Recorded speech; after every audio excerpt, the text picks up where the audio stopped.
when an individual experiences a change or a situation as fearful as, and again, we don't fear change, we fear the loss. So when they experience that sense of, I'm going to lose X, Y, or Z, it really allows the situation of the individual to stay in that stuck place that we had talked about previously. Seniority Authority exists to answer your questions on aging. The world has changed dramatically in a generation, with more retirees than ever before, living longer with more choices. If you're an older adult or have an older adult in your life, where do you go to begin to understand those choices? I'm your host, Kathleen Toomey, with over a decade of work experience in retirement communities. I can track down the right people to answer your questions. So send your questions on aging to me, and together, let's get smarter about growing older. Welcome, I'm Kathleen Toomey, and this is Seniority Authority, where we help you get smarter about growing older. What is it about change that strikes fear into so many people? Are some people naturally more resilient and accepting of change than others? And if so, are there ways that we can learn to be more comfortable with change? In the next 45 minutes, we will be delving into that topic with Dr. Everett Moitoza, a psychologist with more than 30 years of experience advising individuals and businesses on how to navigate change. Stay tuned. You won't want to miss this show.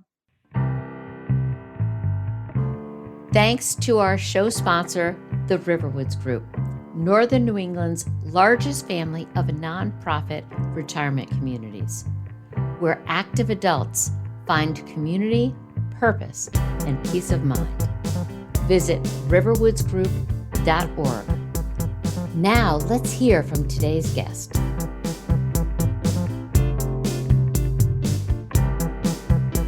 The purpose of Seniority Authority is to help you get smarter about growing older. We're here to answer your questions on aging. So send us what's on your mind and questions to seniorityauthority.org, and we will find the experts to answer your questions. Our podcast is sponsored by the Riverwoods Group, which is Northern New England's largest community of nonprofit continuing care retirement communities. We are home to Riverwoods Exeter, Birch Hill, and Riverwoods Durham. So check us out. We provide the opportunity for community, purpose, and peace of mind to seniors. Today, we are going to delve into a fascinating topic, our adaptability to change. Does change go hand in hand? Does it get harder as we age or easier? Is there a way that we can become more resilient to change? Our guide for today's discussion is someone who has examined change and helped individuals and organizations learn how to strengthen and adapt to change. My guest today is Dr. Everett Moitoza, a psychologist who has more than 30 years of experience in helping individuals and businesses navigate change.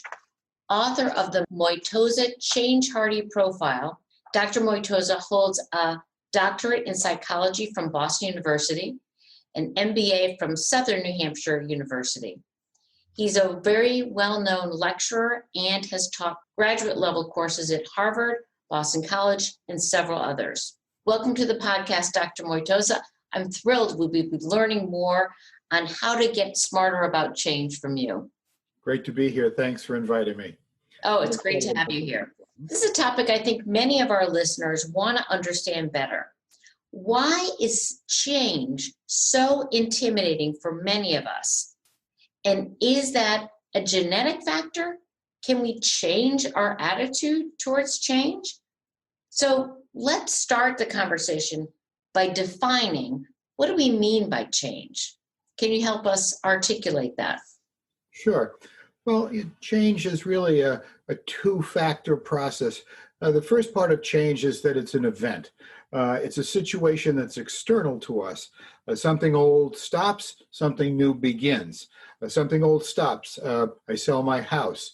My children go off to college. My health leaves me. My hair turns gray. Something new begins. I have more free time. I have more wrinkles. I have perhaps more money. I have perhaps less money. Mhm. But it's an event. Something old stops, something new begins, which is really just the external part of the change process. Really, change is about transition. And transition occurs around the change and requires our personal adaptation to the change. It's a process, a gradual psychological reorientation, if you will, that happens inside of us that helps us adapt to the change. It's often also what we use to delay the change, that when the pain of change is less than the pain of remaining the same, we change. Often, change occurs via a crisis. Something happens that is overwhelming, and we, if you will, have to change. So, as I understand it, we don't fear the change itself. We fear the loss that we presume change will bring, correct? It's not the change, it's the loss. Right. And what comes actually even before that sense of loss is that sense of resistance, that we fear the unknown, the belief that if we do nothing, I'll be safe. Status quo will protect me. I won't have to change if I just stay where I am. In fact, in the area of behavioral economics and behavioral finance, these are terms that we lived with and seen before, which is the status quo bias, which is if I have the choice, I'll stay where I am. It's why people ride stocks all the way down to the bottom before they sell them. Or the aversion to ambiguity, which is the unknown is what we avoid. So if we stay where we are, that's a known piece. There's also another term that's used and that comes into this, which is loss aversion, which is that we prefer to avoid losses rather than acquiring gains by a factor of 2 to 1. So we're twice as likely to avoid or try to avoid a loss or a change than we are to generate a gain.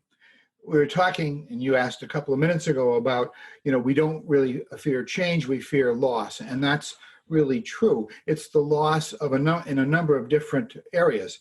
The loss of our status or our identity, our independence. This is a large one, particularly in the senior population, where the idea of, well, I will lose my house. I'll have to go into a community setting, a kind of change that would change, which affects my entire life, affects my relationships, it affects my daily routine, it affects my surroundings and all those kinds of pieces.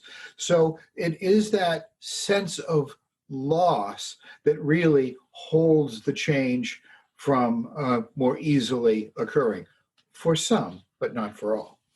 Very interesting. So and when you talk about loss aversion, that makes a lot of sense. So we feel that if we don't make a change, nothing around us will change. That elusive sense of control that we don't really have.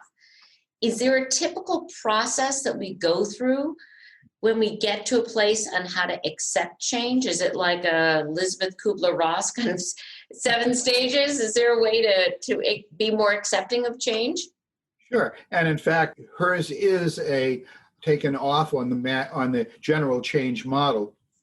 It's a 4-stage model. The first stage is we come into a change and we start to feel the uncertainty.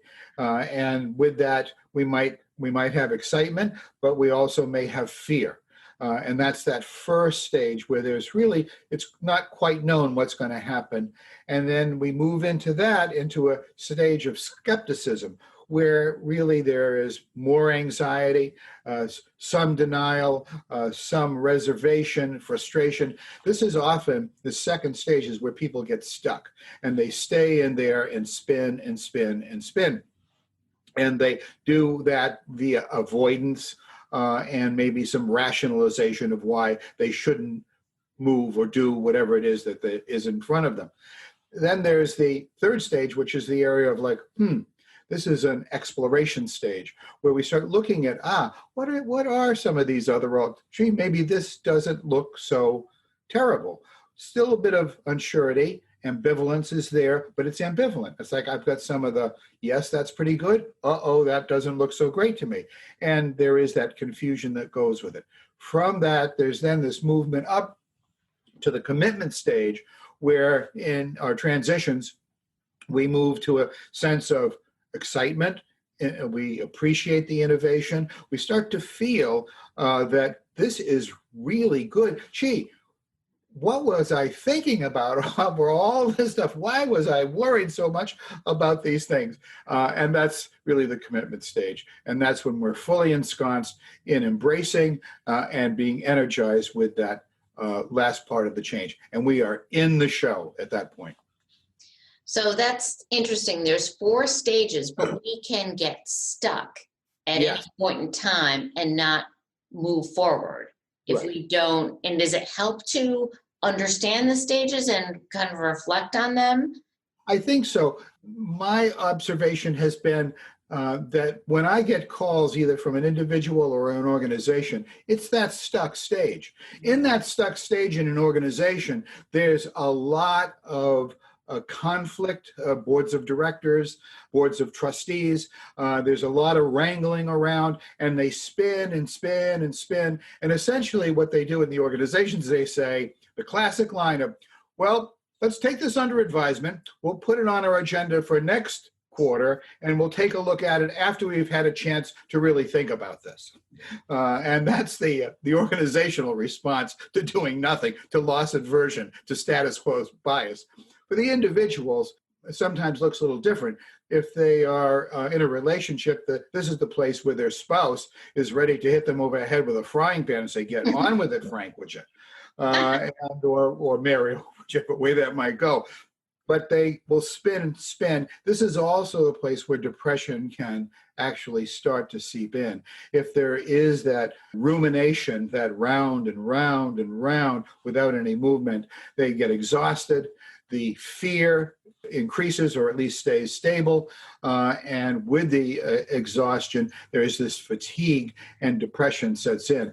Just parenthetically, that really is where we are now with the COVID crisis. We are in a marathon of a change process that is really just spinning and spinning for reasons that we won't have time to talk about here, but clearly are evident that people are extraordinarily tired and depressed. And I hear from my psychological colleagues that their calls for consultation from patients, clients, is through the roof, that people are really having a difficult time, just the fatigue of it. Also, the national figures on consumption of alcohol and other drugs, painkillers as well, is really also going up. So there's a lot of fallout from that stuck stage. And it really can be very, very destructive. So it sounds like one of the most important things you can do is understand where you are in a stage and understand if you're stuck, you have to get out of that in one way or another. Exactly. Talk to me about our ability to change and, whatever happened to thinking change is a great thing and it's exciting and it's different. Does our level of acceptance of change differ based on how old we are? Considering this is a podcast on seniorities and seniors, is it easier to adapt to change when you're younger versus when you're older? our audience is not going to like this part. This is this is the part where if you want to hold your hands over your ears, you might want to do that, because change actually, ability to change, or change hardiness, as I like to call it, or changeability, goes down drastically as we age, and particularly at age 35. The excitement for, and again, this is a generalization, but the idea of being, quote, set in your ways increases with age. And people say, well, why 35? What happens at 35? Well, at 35, people by then have or are about to have families and children, and the change that is demanded of them and their ability to adjust to that becomes much more complicated. That when you're a single individual, life may seem difficult, but it's much less complicated than if you add a spouse and, let's just say, 2 kids to it. I have a factor that I use called the Moitosa complication factor, which is you take the number of people in the system, you add it together and square it, gives you a complication factor. So if you're one individual, you're a 1. That's it. If you're married or in a significant relationship, there's 2 people. 2 plus 2 is 4. 4 squared is 16. So it's 16 times more complicated to be in a couple than it is to be a 1. Add 2 children to that, we now have 4 people. 4 plus 4 is 8. 8 squared is 64. So the complication factor goes from 1 if you're an individual, 16 if you're a couple, and 64 if you're a family with 2 children. Wow. So who wants 64? I mean, put the brakes on. So at age 35, the slope for change hardiness goes down for understandable reasons. Things get much more complicated, and our ability to manage that in the sort of set in our ways, that is, we have more traditions, if you will, more places that we're used to. We eat dinner at 6 o'clock, we get up at 6:30, we go to bed by 10. Those factors are always in place. So, and as you get down into the ages 60 and so forth, the change hardiness, just by definition, gets very, very low. So our lives get more complicated the more people we have in our life, but we have people that we love in our lives, so we're going to keep them. And our ability to change drops as we get older. So is there any hope here? Can we retrain our brain to be more accepting of change? Because I would assume that if you can accept change, that is generally a healthier response mentally and emotionally than fighting change. And I could be wrong, but I'm wondering, is there any hope for our listeners if they are going to have to face change? And so they're going to have to get used to it. One of the factors, though, that it's playing is a neurological factor, which is that change is also affected by the limbic system, which is a part of our brain, deep in the center of our brain. It has 4 different parts. I won't get into them now. But the most important one is called the amygdala. And the amygdala is really the fight-flight center of the brain. And fight-flight has to do with, obviously, either you run from change or you fight the change, and versus the third option, which is I'll cope with the change and I'll move through my 4 cycles that we talked about before.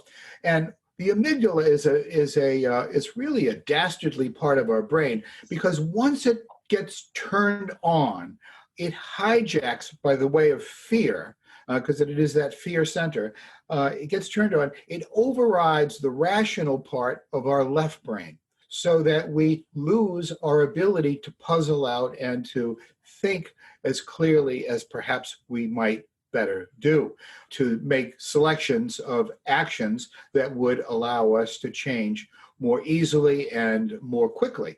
So the limbic system really is the fear of change center and grief and loss center in the brain. It's driven by our neurobiology, brain chemistry, and electrical factors within the brain.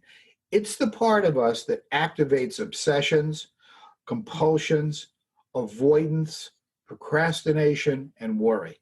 Wow. That's a lot of stuff to push through. So when that gets turned on, when an individual experiences a change or a situation as fearful, and again, we don't fear change, we fear the loss. So when they experience that sense of, I'm going to lose X, Y, or Z, it really allows the situation of the individual to stay in that stuck place that we had talked about previously.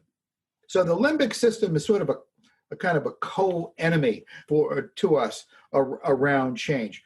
As a professor that I once had, Paul Watzlawick, said, the situation is hopeless, but not impossible. There are things that we can do about this. And what we can do around this enemy is we can change our beliefs, we can change our thinking, and we can change our actions. So there is hope in this situation to fight against our limbic system's natural predisposition to take over all of our mental energy and turn it into fear-based. And so you're saying that we, even as older adults, can learn how to change that. We need to change three things: our thinking, our actions, and our beliefs. Right. I mean, if we were looking for the three chemicals that we put in our vaccine to inoculate ourselves, those would be some of the ones that we would use. And I do want to sort of clarify that limbic piece. It's when an individual experiences a change as threatening or fearful. Remember, change-hardy individuals experience far less things as fearful or a threat. People who aren't so change-hardy experience many, many more things as, again, fearful or threatening in some way. So the less resistant you are to change, the better off you are. The more resistant to change, the more you're going to have to focus on some of these. And it sounds like this is some practical advice for our listeners and our audience as to how to become more change-hardy. Right. Like how you can to some extent retrain your brain by doing some of these things now so that you can be more accepting of change later? Yes. Changing these three things, our beliefs, our thinking, and our actions, can actually increase the threshold in our limbic system of what triggers it. So that it takes a lot more to trigger that limbic system to move into a fight-flight place. So I like this. In addition to eating healthy and trying to work out and trying to strengthen ourselves, we can strengthen ourselves mentally by doing some of these suggestions that will help us learn to cope better with change. Correct. So what would your recommendation be if we wanted to start training our brain, going to the gym on our brain? So the brain calisthenics to start with, and again, and those three that I mentioned really do connect and build on one another. So the first one is we change our beliefs, which are the things that we hold to be true in our lives. And one of them, of course, is that I have the power, the belief that I have the power to make myself happy or sad, that it is a choice. I actually can control that, and that I can control my thoughts as well, and that I can think positively. And if I think positively, the law of attraction, positive things will come to me. So if I see things in an optimistic, this is the half full, half empty concept. So that if I see things as positively, it is going to affect my autoimmune system. It's going to affect my neurobehavioral system. And it is going to provide me with some level of strength around managing these changes. Again, that's the belief part. So if we think of it like a building, that's the basement or the foundation of it, because from our beliefs, our thoughts come. And one of the beliefs that we could have is that tradition is but yesterday's innovation. What was tradition was actually innovative yesterday, before it even came. So we think of our beliefs as affecting our thoughts, and our thoughts build on reinforcing and holding together our beliefs. So we go to thinking. So I can change my thinking. And one of the things I can change is that I see things not as dangerous, but I see the word as see the change as opportunity. In the Chinese language, with how they write, the two characters that are set up for a danger is turmoil and opportunity. Those two come together. This is how Eastern minds are in many ways different than Western minds. So they see the opportunity in the turmoil or in the danger. That I look for the joy in my life and I take action to try to create it in all that I do. I actually set that thought in my head and I hold that thought. A quote that I like from Oscar Wilde is, in the end, the only thing I won't regret are my failures. So that the things that I fail with are the things that I learn the most from and the things that I will utilize to the greatest extent in my life.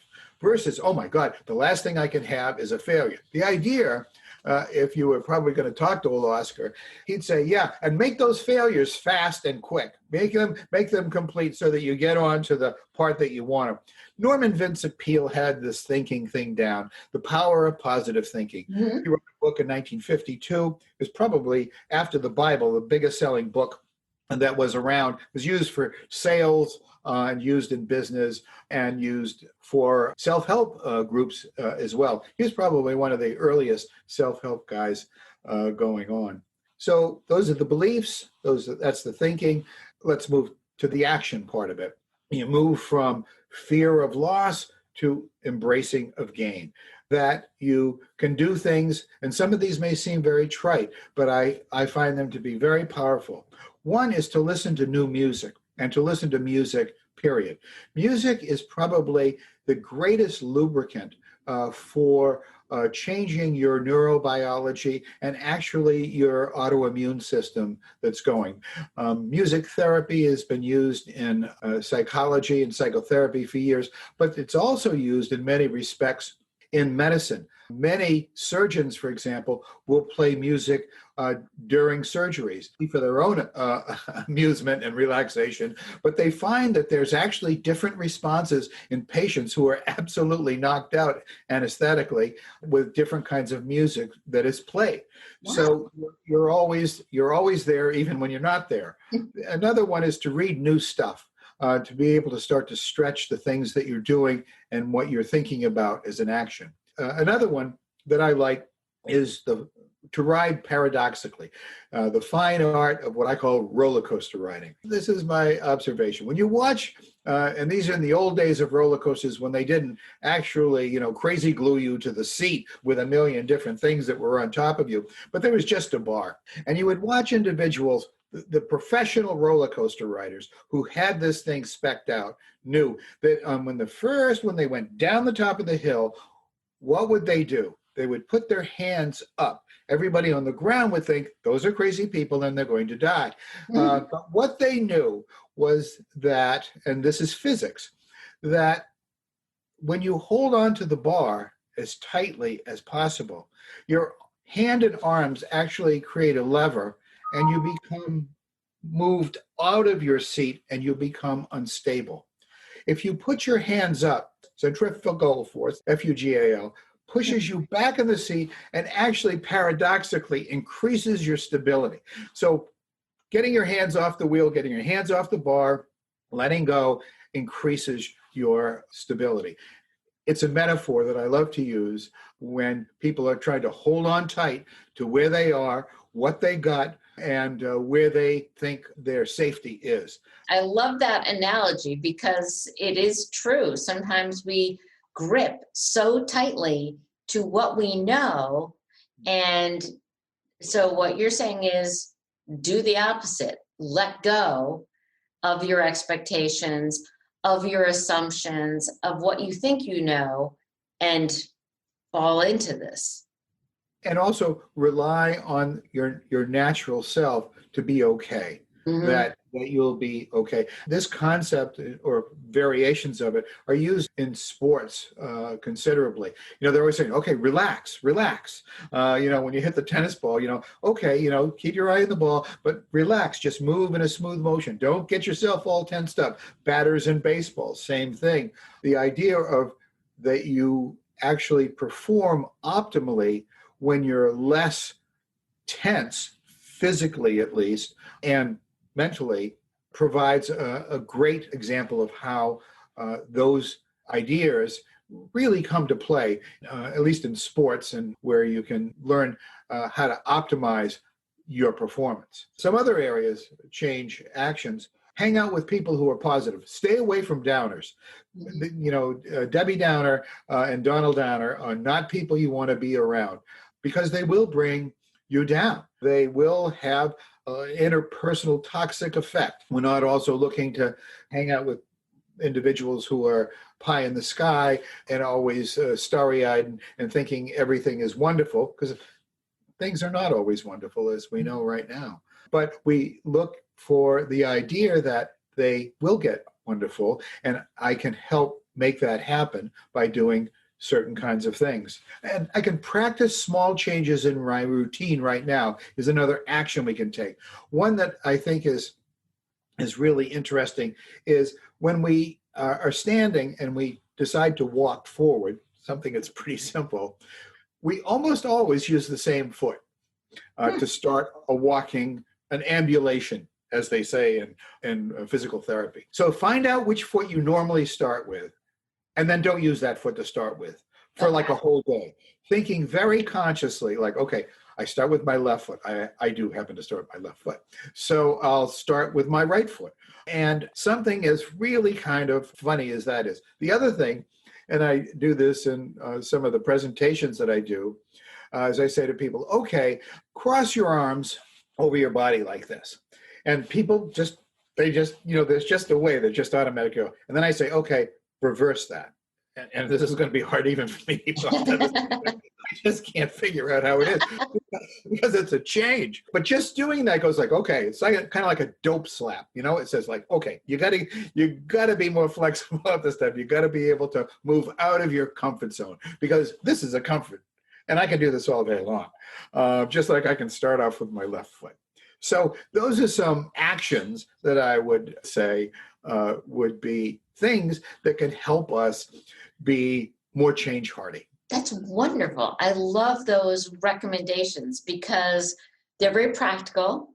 Anyone can do that. Anyone can start walking in the opposite direction or cross your arms with the other arm.